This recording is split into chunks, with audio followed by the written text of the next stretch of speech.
सवाल अमित जी से होगा। अमित जी, आपसे समझना चाहेंगे कि इस पोर्टल लॉन्च में एक बात काफी अच्छी कही गई है कि अगर कोई ग्राहक इस पोर्टल के जरिए घर बुक करता है और उसके बाद वो घर उसे पसंद नहीं आता है और वो कैंसिल करना चाहता है तो बिना कोई पैसा काटे उसे वो घर कैंसिल कर दिया जाएगा और उसके पूरे पैसे वापस किए जाएंगे। पहली बात तो ये बताइए कितना प्रैक्टिकल लगता है आपको, क्योंकि आज भी हम देखें तो बड़े स्तर पर ये विवाद सामने आते हैं कि लोगों ने घर बुक किया, घर बुक करने के बाद उनको जो पैसे उन्होंने दिए और कैंसिल करना चाहा और वो वापस नहीं हुए। सबसे पहले तो बताइए कितना प्रैक्टिकल है। दीपक जी, इसमें दो तीन बातें हैं। पहली बात तो अगर आप पोर्टल को देखेंगे तो ये सिर्फ 25,000 रुपए तक की जो इनिशियल डिपॉजिट अमाउंट है सिर्फ उसकी गारंटी लेता है। तो आपने अगर पोर्टल पे 25,000 रुपए देकर अपना कोई मकान बुक कराया और उसके बाद अगर आप कैंसिल कराना चाहें तो 25,000 लौटाने की गारंटी ये पोर्टल दे रहा है। उसके बाद अगर आपने कोई पैसे आगे दिए, अग्रीमेंट किया, रजिस्ट्री की, तो उसके बाद की प्रक्रिया जो है ये पोर्टल या एसोसिएशन मेरे हिसाब से गारंटी नहीं कर रहा।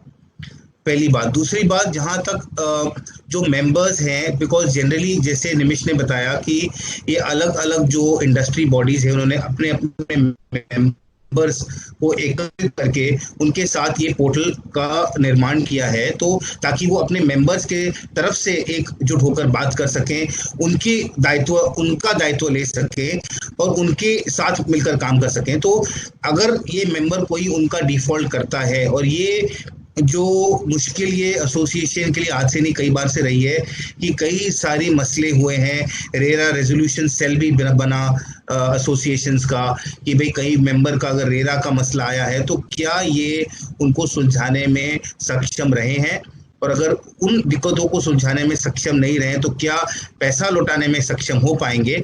तो अगर ऐसी कोई इंश्योरेंस पॉलिसी हो जहां पे एक और याचिका के लिए द्वार ना खटखटाना पड़े, कि ग्राहकों के लिए बहुत सारे द्वार बन गए हैं, चाहे वो कंज्यूमर फोरम हो, रेरा हो, आईबीसी हो, तो एक और द्वार खटखटाना ना पड़े, उसके लिए अगर कोई ऐसा फाइनेंशियल प्रोडक्ट या इंश्योरेंस पॉलिसी अगर एसोसिएशन उपलब्ध कराता है कि ये एसोसिएशन उसका प्रीमियम भर रहा है और आपका अगर पैसा नहीं आएगा तो आप ये पॉलिसी के द्वारा आप अपना पैसा इंश्योरेंस से डायरेक्टली क्लेम कर सकते हैं, तो ये एक कॉन्फिडेंस का मात्र बनेगा, सिर्फ महज एक स्टेटमेंट नहीं रह जाएगा कि हम एज एन एसोसिएशन आपको गारंटी करते हैं।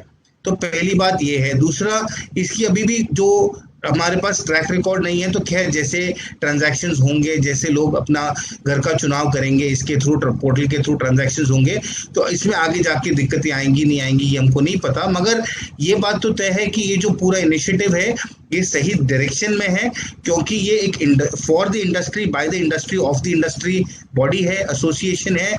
तो एक मूल रूप से एक संगठन जो बना है, एक संगठित तरीके से जो एक आश्वासन, जो ग्राहक को आश्वासन देने की क्रिया है, वो बहुत जरूरी है। बिकॉज आज एक निवेशक है, आज हम अगर निवेश करते हैं तो हम एक बायलैटरल एंगेजमेंट में होते हैं, मगर एसोसिएशन की होने की वजह से एक मल्टीलैटरल एंगेजमेंट हो जाता है, जिसका जो रूप है, जिसका जो एफिशिएंसी है, इसका इम्पैक्ट है, वो बहुत ज्यादा बड़ा होता है। तो हम भी ऐसे इन्वेस्टर्स, हम भी ऐसे प्रोजेक्ट्स में इन्वेस्ट करना चाहेंगे जो इन पोर्टल के थ्रू बेच रहे हैं, क्योंकि एक लेवल ऑफ एश्योरेंस आ जाएगा जो सिर्फ बायलैटरल नहीं है मगर मल्टीलैटरल है।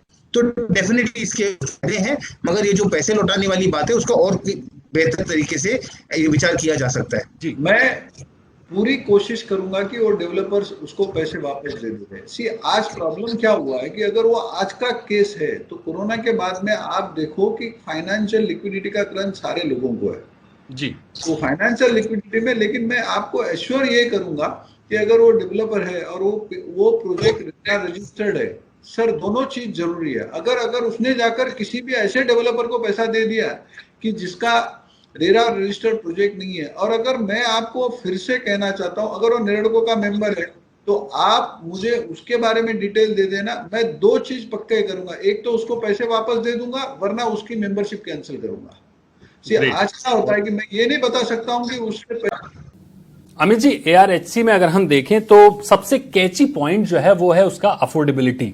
सरकार ने अपनी ओर से प्रधानमंत्री आवास योजना के सारे फायदे देने की बात कह दी है, यानी काफी कुछ हद तक साफ हो चुका है कि क्या आरओआई होगा। तो अगर हम आरओआई के एंगल से देखें तो आपको क्या लगता है कि डेवलपर्स को इस एआरएचसी का आरओआई कितना अट्रैक्ट करेगा? ये बात काफी काफी महत्वपूर्ण है दीपक जी, बिकॉज अभी तक रेंटल हाउसिंग एक इंस्टीट्यूशनल बिजनेस इसीलिए नहीं बन पाया, स्पेशली रेसिडेंशियल में, क्योंकि यहाँ पे रिटर्न्स बहुत ही ज्यादा कम थे। हम 2 या 3% रिटर्न की बात करते हैं रेंटल यील्ड्स की, और कमर्शियल आपने देखा है कि रीट इतना धड़ाके से चल रहा है। हाल ही में एक रीट क्लोज हुआ, 13 गुना सब्सक्राइब हुआ, क्योंकि उसमें रिटर्न्स काफी अट्रैक्टिव हैं। इसको नेगेट करने के लिए मिश्रा जी ने ये प्रपोज किया है कि ARHC में 14% रिटर्न्स मिलेंगे कंसेशनर्स को या ऑपरेटर्स को या उन बॉडीज को या उन पार्टिसिपेंट्स को जो अपना उसमें अपना इन्वेस्ट कर रहे हैं या अपना मूल लगा रहे हैं। तो ये काफ़ी अट्रैक्टिव नंबर है, बिकॉज अब अगर ये रिटर्न मुझे मिल जाता है तो मेरे को अब ये रेसिडेंशियल रेंटल रीट की तरफ एक बहुत बड़ा रुख होते हुए दिखेगा, क्योंकि विश्व में 65% जो रीट्स हैं वो रेसिडेंशियल रीट्स हैं। हालांकि कमर्शियल रीट अब सिर्फ इंडिया में शुरू हुआ है, मगर रेसिडेंशियल का जो पूरा जो एक डेवलपमेंट साइज है, एक जो पोटेंशियल है, वो बहुत ज्यादा बड़ा है कमर्शियल रियल एस्टेट से।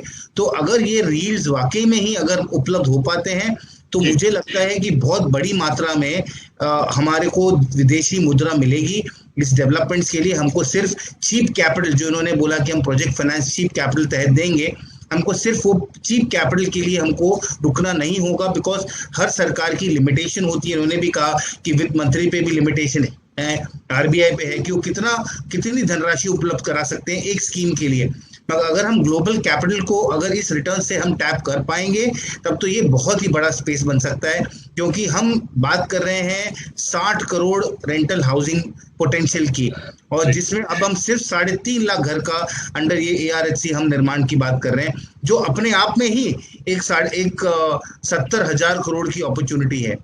बिल्कुल। तो ये ROI अगर वाकई में ही 13-14% उपलब्ध होता है तो ये हमारे लिए, विश्व के सारे इन्वेस्टर्स के लिए ये एक बहुत बड़ी इन्वेस्टमेंट अपॉर्चुनिटी और एसेट क्लास बन जाएगा। एक पॉइंट और ऐड करना चाहूंगा अमित भाई के ऊपर। दुर्गा शंकर जी ने ये भी कहा है कि ARHC में 100% FDI अलाउड रहेगा। ये बहुत ही अच्छी बात है। आपके लिए अगर सस्ता कंसेशनल प्रोजेक्ट फाइनेंस पहले ही मिल रहा है, उसके ऊपर अगर आपको 100% FDI मिल जाता है तो इससे अच्छी चीज नहीं हो सकती इस सेक्टर को ऊपर लाने के लिए। IT सेक्टर में और अच्छी तनख्वाह मिलती है, उसको मकान मिल जाते हैं, लेकिन आप बोलो कि किसी को 5,000 या 7,000 10,000 महीने की रेंट देकर मकान लेना है तो उसको मकान नहीं मिलता है। क्या करता है, झुग्गी झोपड़ी में सोचता है कि चलो मैं रह जाऊं, तो आज उसकी जगह पर ये मिल गया तो 100% ये बहुत ही अच्छी पहल है। और ये पहल अपने प्रधानमंत्री जी के यहाँ से डायरेक्टली आई हुई है, क्योंकि उन्होंने जब देखा कि लोग पैदल अपने घर जा रहे तो उनको बिल्कुल सर, बिल्कुल। बहुत बहुत शुक्रिया आप सभी मेहमानों का इस चर्चा में शामिल होने के लिए। जैसे कि आपने देखा कि ARHC